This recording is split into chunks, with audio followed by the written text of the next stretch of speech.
Hi guys, welcome to Techavro. In this video, I'm gonna be showing you how to add a featured post in your Facebook page.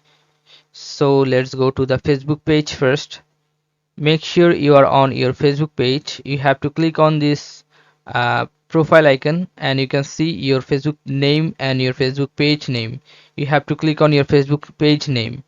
Okay, then you have to click on this featured option. You can see your featured, this one, and beside that you'll find here manage. Click on manage, and then if you choose this one, it will be featured on your Facebook page. Okay, like this. And if you want to featured a post in here, you have to click on this three dot beside the post and you have to choose pin post. Click on pin post and your uh, post will be in featured post, like this.